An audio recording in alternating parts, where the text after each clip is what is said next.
Hey everyone, so a few months ago I was watching those videos where the guy on the subway takes a MetroCard with a microphone taped to it and asks people riding the subway what their hot takes are, and I realized that if he came up to me and asked me that question, I have no hot takes ready for him. So ever since then I've been compiling a list of all the hot takes I have, and I wanted to share them with you today. But first I do want to address the fact that my lips and tongue are stained red, and that is because someone had 8 packs of sugar-free Jello for dinner. But now that we've moved past that, I can tell you that hot take number one is that I hate Uno. I hate Uno, and I really do think it's the worst card game out there. I think it's the worst card game, the worst board game, just the worst game in general. And people will be like, oh, well, if you hate Uno, then you just haven't played with the right group of people, or, oh, if you hate Uno, then you gotta drink, or you gotta add some fun rules. Listen, if there needs to be a special set of circumstances in which you play a game, maybe it's just not a good game. Okay? I'll tell you what, I could have fun playing Monopoly with whoever. And maybe that's controversial, because a lot of people don't like how long Monopoly is, but I don't care. I don't care, I will play a 7-hour game of Monopoly. Okay? I will play Monopoly until I have bankrupted every single other player. I don't like Uno, because once you deal the cards, your fate's practically set. I mean, you can't really do much to change the outcome. And people will say, oh, but there's the plus 4 cards and their strategy and how you play the cards. I don't care. I want there to be a little bit more thinking than that. Okay? And I'm not trying to be on my high horse and be like, oh, I like more cerebral games, because I really don't. I'm a simple gal. But Uno, we've moved past the need for Uno. There have been tons of other games you can play other than Uno. I promise you. I have nothing else to say about that, because no one will ever sway my opinion on that. Okay, number 2, also controversial. I don't like mashed potatoes. I really don't. And the only time I will eat mashed potatoes is if someone else has made me a plate. Because, hey, if you made me a plate, I'm not going to throw out what you gave me. I'm going to eat it, okay? I'm going to be considerate. I'm going to eat it. But I really don't care for mashed potatoes. I will never reach for mashed potatoes ever in my life. Ever. I don't care who makes them. I don't care if Gordon Ramsay himself made the mashed potatoes. And sidebar from the mashed potatoes, why do we decide that a British man, a British person, was gonna be like the spokesperson for chefs? Isn't it a thing that, like, don't we all constantly clown on British people for not seasoning their food? Though maybe that is a testament to how good of a chef Gordon Ramsay is, if he is British and he's a great chef. So I actually just answered my own question. But back to the mashed potatoes, I don't like them. I think there are so many better versions of potatoes. In limiting potatoes to the mashed form, the least interesting texture, the grossest texture, frankly. You know, I didn't eat bananas until I was 19 years old. I was a baby, I ate bananas, and then 19 years of my life went by, and then I was like, you know what, I can get past the mushy texture, and I can enjoy avocados and bananas, but mashed potatoes, no. Absolutely not. I don't want to put something mushy and savory in my mouth. That's just not fun for me. The crunch of a potato is what, like, is that not exciting to you? Anyway, oh, this is only controversial because I'm an American, but don't hand me a cold beverage. If I'm going to a restaurant, I am asking for my drink with no ice. I don't want a soda can that's been put in the fridge. I really don't. Please do not ever give me a cold beverage. I don't care how hot it is outside. Do not give me an ice cold beverage. Because, first of all, it hurts my throat. I can't feel anything if you give me a cold beverage. That's not going down my throat. It's not.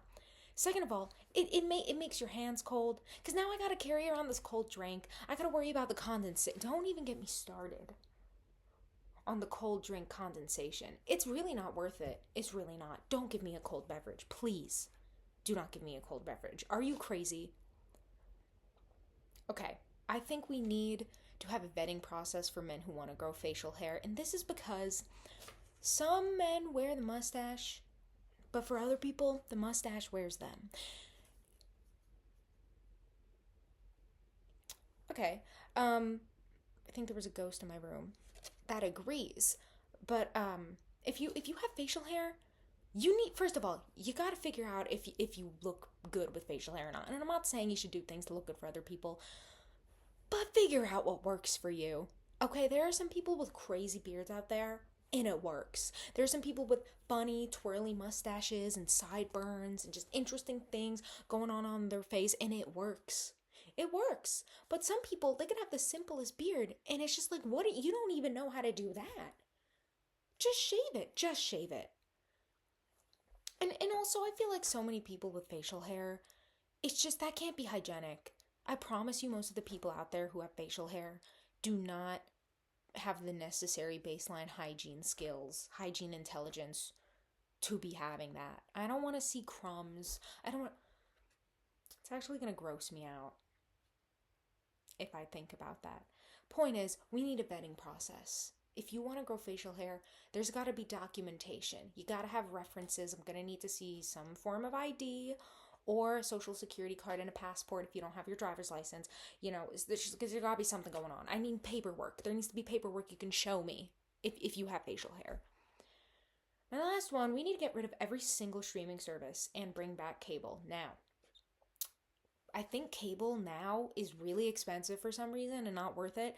But I wish I knew anything about computers, because can some like hacker vigilante,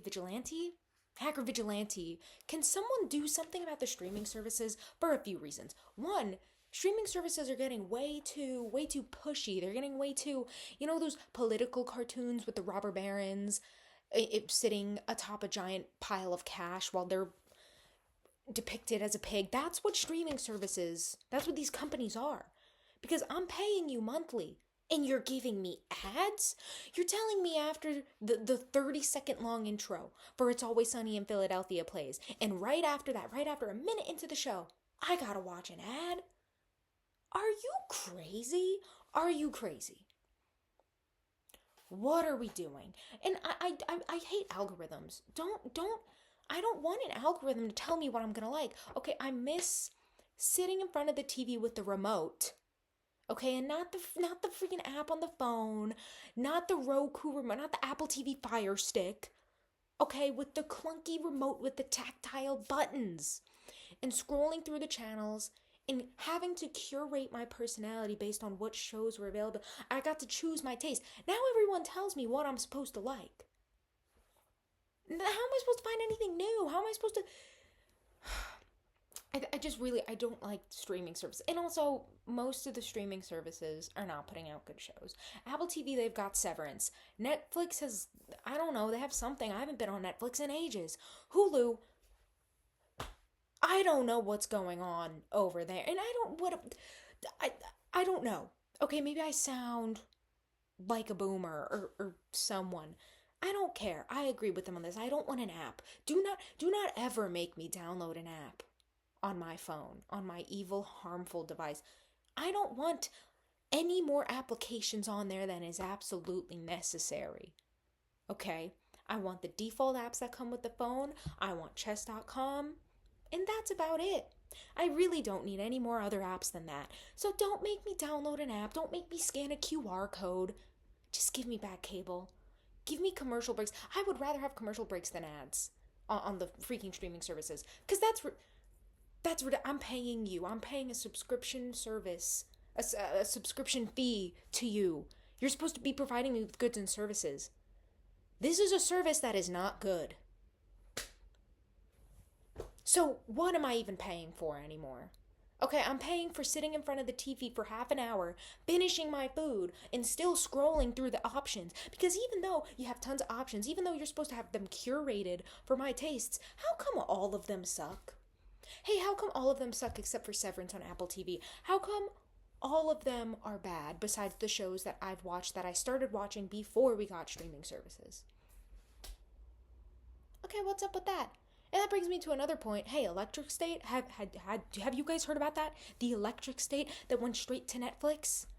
It's one of the most expensive movies ever made, $320 million. And look at the cast. The cast is stacked for no reason. We got Chris Pratt, we got Millie Bobby Brown, we got Stanley Tucci, we got, what's his name? Giancarlo Esposito? I'm sorry if I messed up his name, but you know him. He's the guy from Breaking Bad, and I'm sorry that I've kind of boxed him into that role, but that's all I know him from. We've got tons of other people I'm forgetting. Brian Cox is in it. Logan Roy. We got Owen Wilson as Mr. Peanut. Yeah, that's a real sentence. That's real. I think it was Owen Wilson. No. It wasn't Owen Wilson. It was Woody Harrelson. Woody Harrelson as Mr. Peanut. Hey, what? Money cannot be that tight for you guys that you decided to act in this movie. Because if you've seen it, You know how terrible it is. And I really don't recommend you seeing it. And guess what? I only saw maybe the first 40 minutes of it. It was 40 minutes too much. I really didn't. Really, that's 40 minutes I could have spent doing anything else. Anything else. And they took it from source material and they were like, oh, we couldn't understand the source material, so we kind of just use it to make our original story. Hey, then just make your original story. Don't use this author's work as a selling point and then completely just spit on it. That's what they essentially did. They spat on it.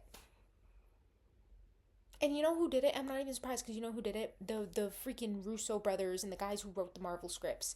And I'm not gonna lie, I'm not a huge Marvel fan, but I will admit that maybe they have done some good movies in the past. I don't really remember them, but people do say that they have written some good movies, and I don't doubt that.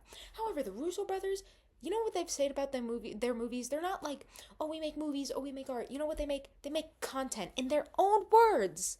In their own words. These people who make movies, they make content. And guess what? I don't disagree with the fact that the Russo brothers have done great stuff. You know, they directed some episodes of Community and Arrested Development. So, some of my favorite shows. Okay, I think those shows are hilarious. But now you've gone from that to this. I think it's okay if you just stop. I think it's okay if you sit this one out. I think you've done enough. Anyone who's contributed to the first three seasons of I'm just gonna stop there, actually, because that was really embarrassing for me, but you get the point.